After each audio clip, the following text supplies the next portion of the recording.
नमस्कार, आप देख रहे हैं मीडिया हलचल। मैं हूं आपके साथ पूजा यादव। उत्तर प्रदेश में होने वाले विधानसभा चुनाव को लेकर तमाम पार्टियों की ओर से इन दिनों पुरजोर कोशिशें की जा रही हैं अपनी जीत को सुनिश्चित करने के लिए। समाजवादी पार्टी और भाजपा के बीच में इस बार बड़ी जबरदस्त टक्कर होने जा रही है, ऐसा कई तमाम ओपिनियन पोल बता रहे हैं। लेकिन दूसरी तरफ रैलियों का नजारा क्या है, ये रैलियां फिलहाल क्या इंगित कर रही हैं, ये दिलचस्प भी है जानना और ये चर्चा का विषय भी लगातार बना हुआ है। तो लखनऊ में बीजेपी और निषाद पार्टी की संयुक्त रैली चल रही थी। इसी निषाद रैली के दौरान में जबरदस्त भाषण बीजेपी के तमाम दिग्गजों की ओर से चल रहे थे। खुद देश के गृह मंत्री अमित शाह की मौजूदगी थी, जिनको पार्टी का चाणक्य कहा जाता है, रणनीतिकार कहा जाता है।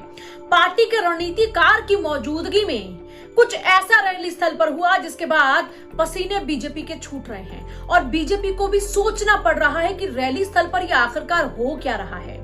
तमाम कोशिशों के बावजूद भी यह नाराजगी आखिरकार आ कहां से रही है। सीएम योगी आदित्यनाथ भी मंच पर मौजूद थे, खुद अमित शाह भी मंच पर आसीन थे, लेकिन दोनों की ही मौजूदगी में बेरोजगारों ने अपना झंडा बुलंद करना शुरू कर दिया। काले झंडे लेकर इस रैली स्थल पर पहुंचे बेरोजगारों ने अपनी मांग को जोर शोर से उठाना शुरू कर दिया।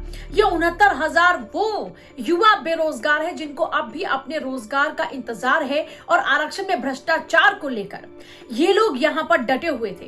काले झंडे इनके हाथ में थे। सीएम योगी ने मन से बोलना शुरू किया, अमित शाह ने मन से बोलना शुरू किया और उधर इनका विरोध शुरू हो गया। विरोध भी इतना जबरदस्त था कि पुलिस वालों के भी पसीने छूट गए, क्योंकि जब बड़े बड़े नेता मंच पर हो और खुद भाजपा के नेता जब मंच पर हो और पुलिस के सामने अगर ये सब चल रहा हो तो जाहिर सी बात है किसी पर गाज तो जरूर गिर सकती थी। लेकिन इसी सोच के साथ में एक तरफ जहां पुलिस ने उन तमाम लोगों की घेराबंदी शुरू कर उनको रैली स्थल से बाहर करने की कोशिशें शुरू कर दी, तो वहीं दूसरी तरफ उनका विरोध था कि थमने का नाम ही नहीं ले रहा था। उनकी मांग थी कि उनको रोजगार जल्द से जल्द मिले। अपनी इन्हीं मांगों के साथ में एक तरफ जहां वो बेरोजगार युवा लगातार डटे हुए थे और काले झंडे दिखा रहे थे रैली स्थल पर, वहीं दूसरी तरफ मंच से विपक्षी पार्टी को फिर जमकर कोस रहे थे सीएम योगी आदित्यनाथ। सीएम योगी आदित्यनाथ ने समाजवादी पार्टी को जमकर इतना ज्यादा कोसा, मानो ये लगा जैसे उनकी सरकार में रोजगार की वर्षा हुई हो और जितना घोटाला, भ्रष्टाचार और बेरोजगारी हुई वो सिर्फ और सिर्फ समाजवादी पार्टी के ही शासनकाल में हुई। लेकिन दूसरी तरफ जो तस्वीरें थी वो कुछ और ही गवाही दे रही थी। गवाही दे रही थी कि इस बार के चुनाव में फिर से बेरोजगारी का मुद्दा एक बार फिर से बहुत ज्यादा, यूं कह लीजिए कि जबरदस्त तरीके से चर्चा का विषय होने वाला है और लोगों के जहन में घर करने वाला है। ऐसा इसलिए हम कह रहे हैं क्योंकि आप लगातार देख रहे हैं ये जो बेरोजगार युवा हैं अपनी तरफ से लगातार सरकार से मांग कर रहे हैं कि उनकी भर्तियां कब, उनकी नौकरियां कब।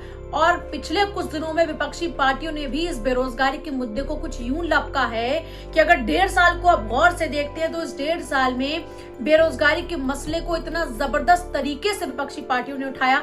और 2019 का लोकसभा चुनाव भी आपको याद होगा, उस दौरान में भी बेरोजगारी का मुद्दा इतनी जबरदस्त तरीके से उठाया गया कि बीजेपी को पूरा का पूरा इलेक्शन ही डाइवर्ट करना पड़ गया। अब जबकि बात फिर से बेरोजगारी और युवाओं के रोजगार की हो रही है तो यहाँ पर सोचने वाली बात है कि ये बीजेपी के रैली स्थलों पर अब हो क्या रहा है।